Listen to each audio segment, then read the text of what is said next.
Welcome to the On the Slab Horror Show. Once again, ladies and gentlemen, I hope you are well. I really do hope all of you are well. I am your host and master of ceremonies for tonight, Ian Kelly, joined as always by my left hand man and my right hand man, Mr. Carl King Woe, and of course, Mr. G, Captain G himself, Mr. G to you, Greg Flanagan. And tonight we have a very special show. But before we get to that show and the movie that we were going to talk about tonight, lads, it's Friday night. So what does that mean? It's horror night. Absolutely, it's horror night. And today we have something that probably falls more into the sci-fi horror bracket than out and out horror, but it is a movie by the absolute master of horror himself. Yes, we are once again talking about the great John Carpenter and the 1988 movie with what I consider probably one of the best acting debuts ever in Rowdy Roddy Piper. It's They Live. In fact, I just came up with that on the spot, lads. Just thinking about that, probably is one of the best acting debuts ever of someone just transforming into the world of acting, because it's such a big movie, especially coming off being a wrestler, obviously. Yeah. I know there's acting in that, but acting in a ring and cutting promos is a big difference to cutting scene for scene. Especially with the likes of Keith David, who's a tremendous actor. By the way, what a supporting cast! Yeah, Keith David, and of course the soulless Meg Foster. Soulless. I mean, JC goes back to his guys again, didn't he? Brings Keith David back in. Yeah. He's used like several of the guys in this film in a lot of his films. They appear kind of cameos and things around. Well, there's one for you. You said it's a John Carpenter movie, right? Here's a fun one for you. When he pitched this to a movie studio, he didn't have his name anywhere near it. Mm-hmm. He wrote it under a pseudonym. Oh. Because he was sick of people saying he's egotistical. Do you know what I mean? Obviously, it's John Carpenter's They Live. It's John Carpenter's The Thing. Music by John Carpenter. He got sick of being called an egotist, so he put it under a pseudonym. Do you have that name there? I do not. I could not find it. I just got the actual one. Well, I was just about to say Greg is our regular fact finder, so he did complete 80% of the mission, in fairness. 70% of the time, it works every time. Yeah. Frank Armitage. Armadillo. And why does that sound familiar? Because that's the name that Keith David has in the film. So Keith David actually wrote it, and JC just took credit for it. He robbed it. I love it. One of my favorite 80s actors, actually, Keith David. And it's funny because, the other week myself and Greg done The Fog, and we talked about, the way he likes to bring back familiarity to people that he likes to work with. And it's funny, isn't it? It's like he created almost a sports team. There was just always a chemistry around the sets, even with Deborah Hill when they kind of split. Yeah. They still kind of managed to keep a fairly decent relationship then. You know what I mean? So it was... the money would help. Well, the money definitely helps. And I think in this one, man, like, I think this is one of the coolest movie posters ever. Just with the eyebrow and the glasses down, and you see the skeleton. Yeah. I mean, there's a couple of different posters, as there always were. That's the classic one, I should say. He managed to get himself a budget of $3 million for this. Yes, and it moved up. Domestically box office $23 million. I mean, it doesn't sound a whole lot in today's game, but back then, that's just America. So that's America only. Well, we don't call him the goat on this show for nothing, That's it. That's true. What about Greg? I know we're not big in reviews and all this, but I think it's generally like a very, very positive. I mean, it is definitely a cult film now. I remember being very, very young, as everyone knows. We are the creatures of nostalgia. But I remember being very, very young, and my Uncle Brian actually showing me this movie because he knew I'd like it, just purely because of who was in it. It was the Rowdy one, and I was like, oh my God, yes, please. And it's funny because when you watch it as a very young kid, it's very hard to get everything that's happening, other than there's a lot of creepy fucking people going around disguised as humans. But this movie is very, very prevalent in even today's society, isn't it?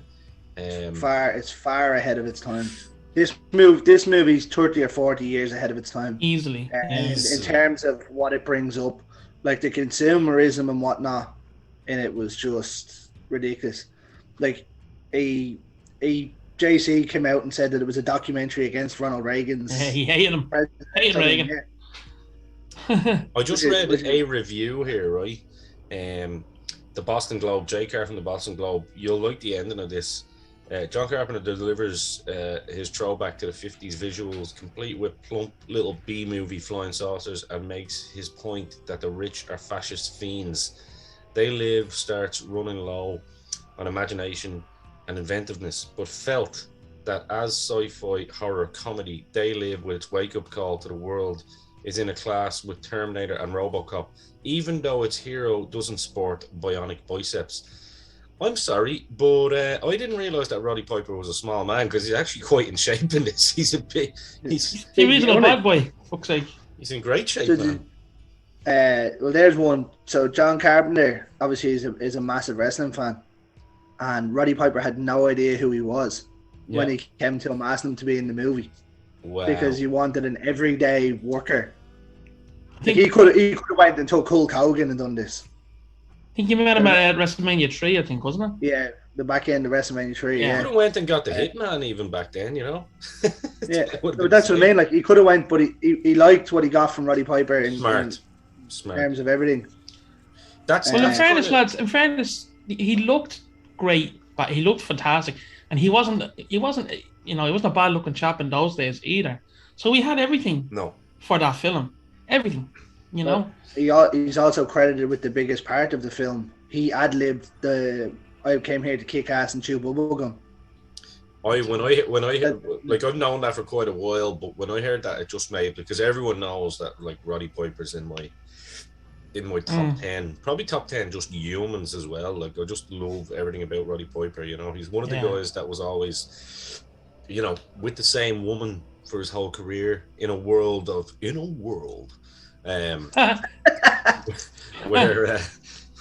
where like, you know, most wrestlers cheated, probably not making any kind of excuses for them, but probably out of fucking necessity back then, because you were on the road 300 days a year and probably had no relationship with their wives. So it's always nice to see someone like him who always stayed true, lived on a farm in the middle of nowhere. Do you know what I mean? Just very, very humble guy. I think highly strong but humble. He really is the star of this show, isn't he? I mean, obviously, Keith David is always going to be amazing, you know, in any role he plays. But I mean, it is John Nada that is kind of the star of the show, and the way it's just. I think the vibe, Carl, you'll speak on this. The vibe that he creates with that background music that's just constant throughout the film. Oh. It's not like mad soundtracks or anything in it. It's just boom, boom, you know. It's brilliant. It really does set the tempo, doesn't it? Yeah, it sets the tone, the vibe, everything about it, you know. And I just want to quickly go back to Piper for a second, if I may, which I'm sure I'll be allowed on the show. Of course, your show. When you think about it, a lot of wrestlers can't do movies properly. They can't. I don't know what it is. It seems like like they all want to do movies, but they can't. But he was the first one to really, really set the bar. I mean, like Hulk Hogan tried it. Let's not even go there. Do you know what I mean? Hey, except for, of course, no holds barred. You leave no holds barred out of this. You leave Mr. Nanny, Mr. Nanny, Commando. They're great movies. Nothing compared to John Nada, though. No. It's probably this is probably the best wrestler performance. Whatever about the Rock's movies, this is probably the best wrestler's performance in any movie. I think John Cena is kind of getting into the world now, isn't he? And he's kind of showing a kind of little bit of diversity in his roles, and like I think he does have that ability too. Some would even say probably. Yeah.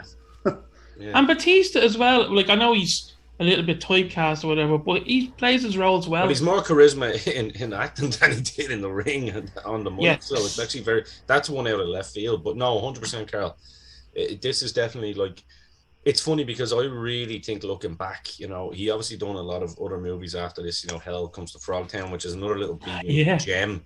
I'm sure we'll cover that one day on the show, but we will. he definitely had the potential, didn't he, to be like a really, really good actor. But I guess his love of wrestling showed Yeah. again that he wasn't just money hungry. Do you know what I mean? No. He was going to do what he wanted to do. He took to this film so well, though. Like, I mean, even when you look at his facial feet, you know, his reactions, and it's almost so believable. It's cheesy. Do you know what I mean? The lines in it are brilliant, aren't they, Greg? You mentioned, Yeah. obviously, I came here to kick ass and chew bubblegum, and I'm all out of bubblegum. But when he turns around and goes, the lines, if anyone can quote the lines here, I'm going to give you a golden star. But you know, when he's when he's putting the glasses on in the supermarket, and you real fucking ugly. Oh, yeah. He's genius. Like, I'd say a lot of this was ad-libbed, and it probably helped that he could cut promos. Was there a better promo man? Probably No. in the history of the game. Not many. No. He's definitely right up there at the high top levels. Yes, sir. Yes, sir. Yeah, no, he's just a genius. Like, how quick, like they said, I was reading the thing there where obviously I Came to Kick Ass was ad-libbed. So he didn't even know he was going to say that until the shot. And when they shot it, they were like, we're going with that. That's Amazing. it. I'd say John Carpenter, like, known kind of the way John Carpenter is, I'd say he was behind the set just punching air going, yes, yes. You see him running around going, Daniel Bryan before it was even a thing. what happened? Now, don't fuck up the rest of the shot and we'll be grand. Yeah. Now, obviously, we, you know, on the show, we don't like doing, you know, play by play. We know that the narrative is that basically it's all about consumerism, and it is kind of essentially, you know, a little bit about communism and fascism and stuff like that. And something that's slowly creeping back into the world today, which is why I mentioned, you know, the whole corporate greed, which is very prevalent today, lads. I think we'd all agree. Yeah. And I, you know, I think that's why this movie is, as Greg and Carl yourself mentioned so aptly at the start of the show, that it was so far ahead of its time. Obviously, you know, the fact that you've got, you know, aliens disguised as humans, that's always kind of lended itself to, you know, those conspiracy theories of lizard people and stuff like that. And then you obviously got some crazy people that actually took that as literal sense, but you know what I mean. But it's more like, it's like we would turn around and say someone that's not kind of trustworthy, or, you know, someone that likes to tell porcupines or tell tales. Over in Ireland, we have the word rat, as we call them, and then, you know, snake is pretty universal.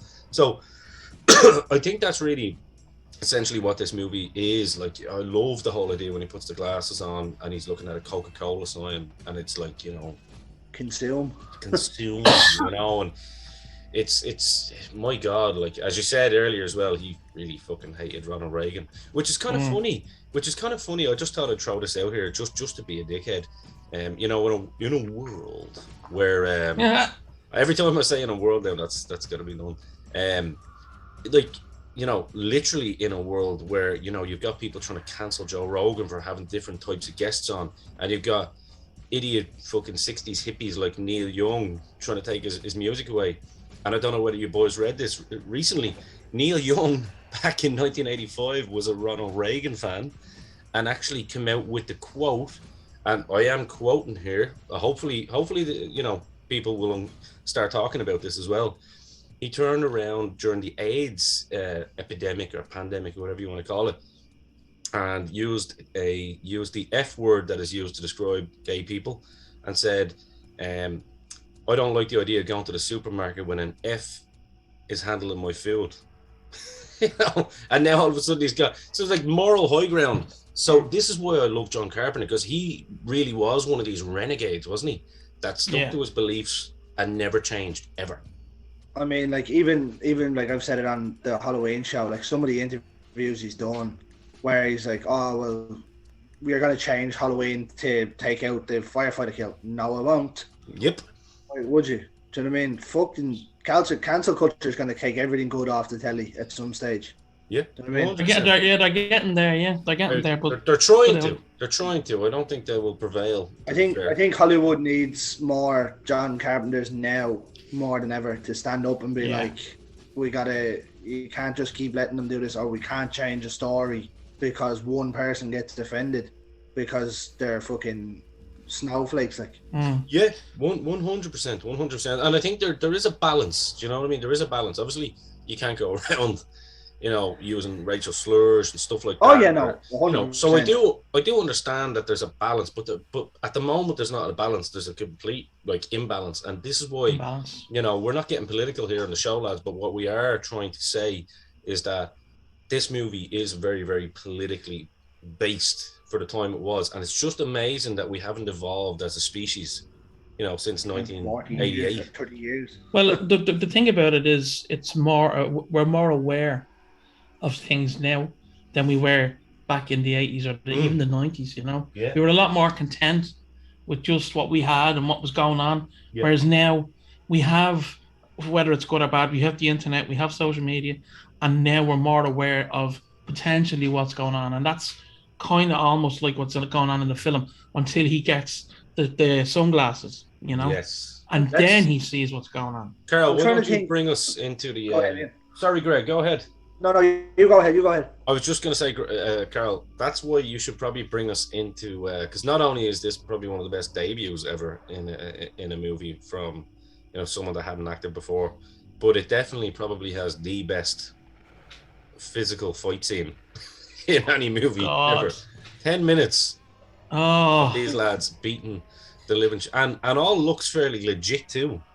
Yeah.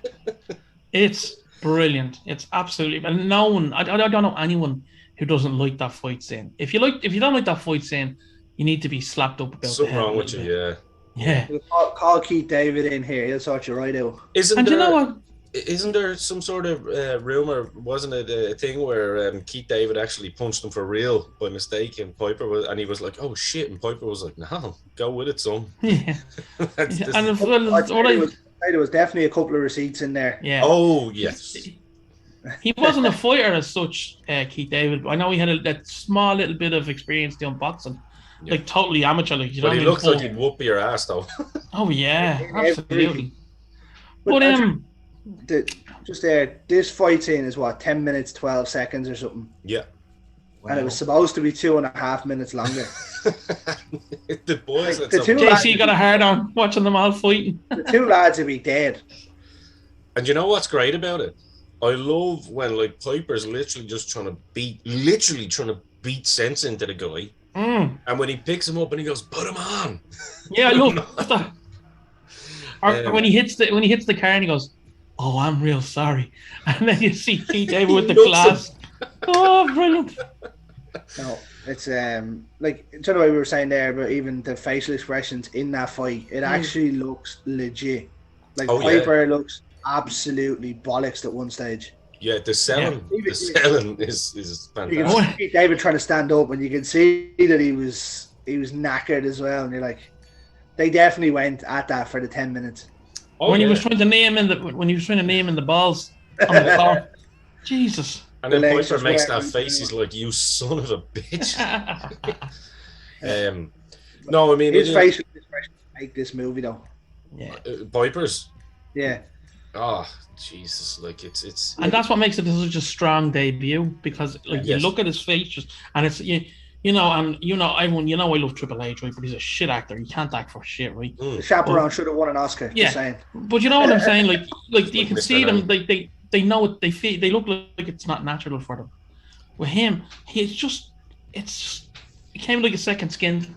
You know what? It's funny you say that, because it's like it's like even Chris Jericho, when you look at him acting, he always had great facials, in the ring, comedy wise and stuff like that. But it was just that it was kind of very comedic. I think The Rock is the same, but that's why The Rock's probably the highest paid actor in Hollywood now, because his face can tell a story.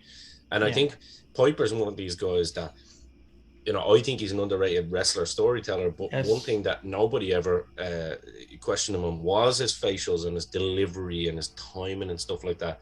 It's like, even when you look at, that, what was CM Punk's debut with that horror movie, which wasn't too bad, to be honest with you. The house upstairs, or the apartment upstairs or something. Yeah, and that wasn't a bad debut, to be fair. It was actually okay for a C or D level horror movie. I mean, I've seen worse. Put it that way. It's better than The Chaperone or Mr. Nanny or anything like that. So, Mr. Nanny top quality lads. Just saying.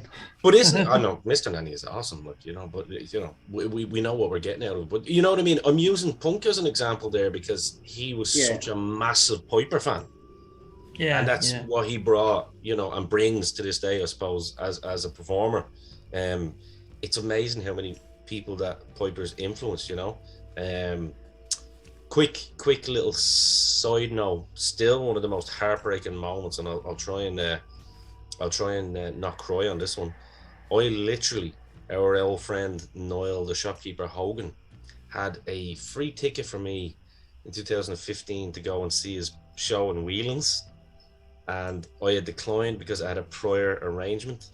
And it's funny because my little good lady had actually said, well, look, if you want to go, but we were only freshly dating. I was like, we'll get another time. And then obviously Piper passed shortly after that. So that's something that will haunt me probably forever, especially when you've had the opportunity to like you weren't to know. No one's to know stuff like that. No, but it's just one of those little things that's sticks with you. Just on Piper's passing in 2015 there. So the way, obviously there's no backstory to that in this. Yeah. John Carpenter and Piper had finally started putting together the piece to make the backstory movie in 2015 because the backstory was all left with Piper. So he was writing the backstory. He was the only one who knew about it, and then the two of them were gonna do it as I don't know whether it'll be a full feature-length movie or like a little documentary or whatever. But would have been brilliant either way. The characters that well loved, and they were 3 or 4 weeks into creative when he passed away. Like, that's heartbreaking, isn't it? Yeah, it is. That would have been like that. That there is one thing that any movie fan would be like, yeah, we need to see that. I'm going to throw something at you, lads, and it's just to shine a light on one of the other characters in the film. Meg Foster, Holly Thompson. Has any other person got the weirdest fucking shit looking eyes you've ever seen? Steve Buscemi. Yeah, but I don't know. Her eyes just look like they'd slice you open. Like. Or Bill Skarsgård to be the other one that I can think of. But yeah, she's abnormally creepy eyes. Very. She played Eva Lynn, didn't she, in Masters of the Universe as well? Yes. She's just has that, like, not always some people just look like they're evil fuckers. Like, she's one of them. I could never. I don't think I could leave her as a good person. Yeah, even looking at recent pictures of her, like she's got some creepy ass eyes. She did play Eva Lynn, obviously, in Master. Wake up next to her in the morning, like Jesus. Yeah. She was in Leviathan as well. For anyone that likes Leviathan, I thought it was a great movie. Mm-hmm. Good lord, she's in quite a lot of B movies and stuff like that. Yeah, definitely. Like, I've said it on this show, and I've said it on obviously Retrotainment and whatnot. If you have a niche, you go to the well as much as you can and make as much money as you can. Yeah, because it won't last long. Absolutely, like. Well, that's it. Like, I mean, B movies have a die-hard following, and they like their heroes. They love their heroes. Yeah. Same. So, of course, I mean, it's very, very hard to make it as an A-rated horror now. Like, obviously, as horror fans, you'd say The Exorcist and all are A-rated. If that was made now, that's going straight to a B or C-rated movie. Well, kids nowadays don't even find that scary. Well, I think the best two, examples of people that have made it big within that world, but made a kind of a good niche out of it would be obviously Paddy Stewart. I say Paddy Stewart as if I know him, Patrick Stewart. Paddy Stewart. Good man, Pad. Paddy Stewart, obviously from The Conjuring and all that kind of stuff. And then what's her name? Patrick Wilson. Sorry, Patrick Stewart. Fuck's sakes, Patrick Wilson. Sorry, my bad. Paddy Wilson. Good man, Pad. Paddy Wilson, bye. So Patrick Wilson, yeah. I mean, like they've done fantastic for themselves in that, and they do obviously play that role, so well. I think she's far superior in it than he is. I still think he's good though. Do you know what he's? There's no doubt he's not. He's very good. There's something very comforting about him as an actor. Do you know what I mean? Like, you trust him. Like even in Insidious, Yeah. there's something kind of trusting and warm about him, like, you know. And I Well, think that's what there's like Lin Shay as well, who obviously started in the likes of Nightmare on Elm Street, went on Sure. to be every B-rated horror movie there ever existed. which is awesome, and I love her for it. Yeah, but that's where they were trying to bring the likes of Nightmare on Elm Street into the into Insidious world, because she was the link. Mm, Which would Because be, obviously yeah, which would be okay. She's Interesting. the teacher in Nightmare on Elm Street, yeah, that and then makes sense. obviously is the thing. But like, yeah, there's another person that made her name going to the well as like, if you fit to a B-rated horror movie and keep hitting and keep hitting and keep hitting, there B-rated horror movies. I'd say there's more better B-rated horror movies than there is A-rated. Yeah. I've mentioned this before. It's that documentary, obviously, that people need to go and watch on Shudder. Darkness, it's called, or Into Darkness. Sorry, I always get this one That's the wrong. one you sent us. Yes, Into the Darkness. I think it is. It's like it's a two-parter now. They're about 3 hours long each, but it's all 80s movies, like every single thing you can imagine. And if you're someone like us, it is literally porn. You know what I mean? Horror porn. Horror porn, real horror porn, not human trafficking and all that kind of nonsense. Right, so I think that's kind of as we kind of slowly wrap up here now, lads. Start with you, Greg. In terms of the film itself, okay, he's going straight in. He's going straight in. I wasn't even No lube. no lube. He is going Bite the pillow. I'm going in dry. He's going to be a head in the pillow kind of guy on this occasion. This movie is far too good to not get 5. It's like Agreed. it made in '88, and it's still as prevalent and relevant now as it was then. And stands If the not test of more time so. acting wise, yeah. And even the effects in it Oh yeah, are phenomenal. Funny enough, before we go on, that's something we didn't briefly touch on, was how the aliens look. They look so creepy, don't they? They look so weird. And, Practical. you know, It's a skeleton like with UV light or something on it's them. brilliant. Like this is one of them movies when you think about it. I can't think of any other movies that started. Do you know the way you say From Dusk Till Dawn is a movie you don't realize it's a vampire movie Yeah. until near the end. This is the same. Yeah. You're like, this is what is this like? You're like, is this just a movie about him going mental? Yeah. Where are we And going? then all of a sudden there's aliens, and you're like, what the hell is going on? Like we're following yeah, this guy getting a job on the streets. Like what's He's doing well for himself, isn't he? Yeah, just, you know. I mean, yeah, it's phenomenal. And even like showing the problems and homelessness and all. It's just everything is still as relevant now as it was then. Beautiful movie. Carl? Yeah, definitely a 5 for me. And I don't hand them out lightly. Don't dish them out. No, but like you said, Greg, and it resonates with me even more now because of the way the world is, and it almost is like a documentary for today. You know, and it has everything I like: fight scenes, aliens, Roddy Piper, and I like that. I remember good times when I was watching it. Do you know what I mean? Why is that, Carl?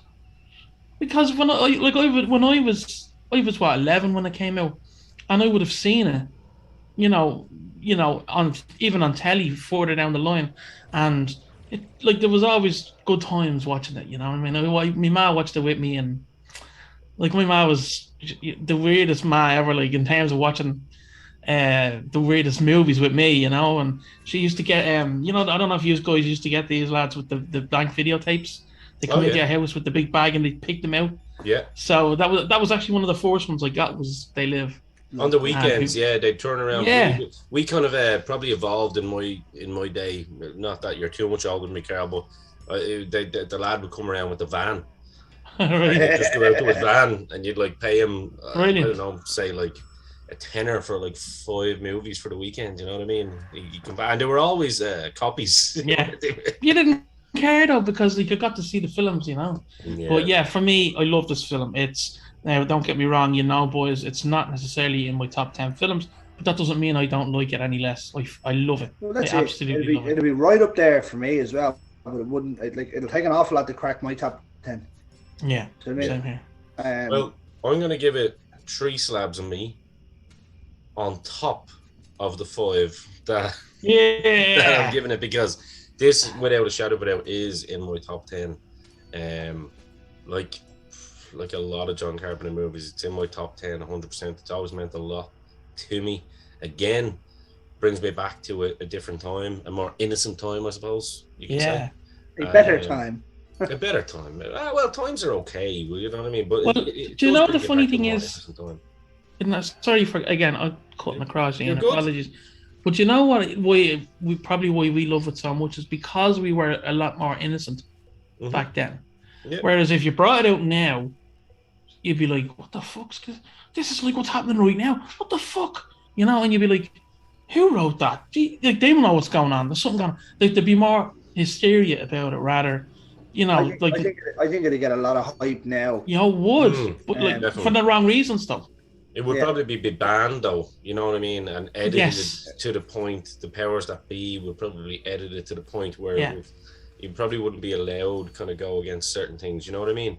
Because absolutely, at that time, don't forget, John Carpenter was going against the Republicans and stuff like that, and just because of that was the time. Yeah. And now, like, if you were going against it, you'd actually be going against, you know, the Democrats, and like they probably wouldn't allow that to happen because that's Hollywood. You know what I mean? So. No, I agree. No, I think it's an absolutely fantastic movie, and like I say, one of the best. And just a quick side note before we go, for any of you people out there, I think at the end of each show going forward, we're going to give a little recommendation section of anything that we may have watched or not watched or heard about for our audience. And good idea. I will tell people right now on Netflix, they do come out with some gems sometimes. We know Squid Games was pretty cool and, you know, stuff like that. But stay away from Archive 81 because it's shit. I recommended it to people. It was okay for like 3 episodes. You're thinking, this is kind of reminded me of Stonehurst Asylum, where you're like, the premise of this is perfect. It's the same as Gabriel Byrne's Ghost Ship. You know, premise is perfect. You're on the way to something good here. You have a lot of potential in terms of where you're going, and the director just fucked it up. The right, you know what I mean? So I watched that on your recommendations. I know. Well, that's because I was very surprised that James Wan came on to a loser with that. Listen, the first 3 episodes, you'll agree, lads, had atmosphere, as I said, and it was decent. But if you are going to watch something that you haven't watched, now I'm sure if you are horror fans, you have watched it, but if you are going to watch a Netflix TV show, just give Midnight Mass a crack, because that's amazing. That's the one. That's the one. They knocked it out of the park. Absolutely. I would say. So, have you watched that, Greg? Have you? No, not yet. Oh, you're in for a treat, my brother. I have a list of about 400 things that I'm trying to finish Suits at the minute. But you're in for a treat with Midnight Mass, Greg. I know you well enough to know that's going to be. That's going to be. You'll get a message in the middle of the night now one day, and you'll be like, "I finished it, lads." I did it. It'll be tonight. I finished everything in work. Then again, have you watched that, Carl? Well, the only thing I watched was Archive 81, and I think Ian summed it up perfectly. I'll give you one. I've said it to you, and both of you have seen it on Amazon Prime. Backcountry. Oh yeah. It is grisly as fuck. No pun intended. Pun intended. Be honest. Definitely pun intended. This is the Blair Witch. Blair Witch crossed with The Edge, the Alec Baldwin movie. And Anthony Hopkins. About a couple that go hiking in the woods. Check it out. It's on Prime. Great movie. Fucking phenomenal. Great enjoyable film. Very well scripted. Very well acted. You'll also see the worst Irish accent you'll ever hear in your life, mind you. You can forgive No one that. can do it. No one can do it. What's wrong with them? I don't know why they didn't just hire an Irish person. And like that's, you know what? It's funny enough, Greg. That's what Rachel said. Just hire an Irish person to do it. It makes sense, wouldn't it? Yeah. Well, look, that does wrap it up for this week's show. For me, your host, Ian Kelly. You know, you might realise I'm leaving the dynamo out, but that's because I'm hosting it, so I'm not going to call myself that on this show. but I am the Dynamo. Dynamo forever, now, forever, and then. Just one of those Together. things. Don't try this at home. And yeah, of course, for the G-Man himself, Greg Flanagan, and of course the mighty Carl King Woe. Until next week, don't forget to like, subscribe, hit the bell notification, and please do comment and give us your feedback on this unbelievable movie from John Carpenter.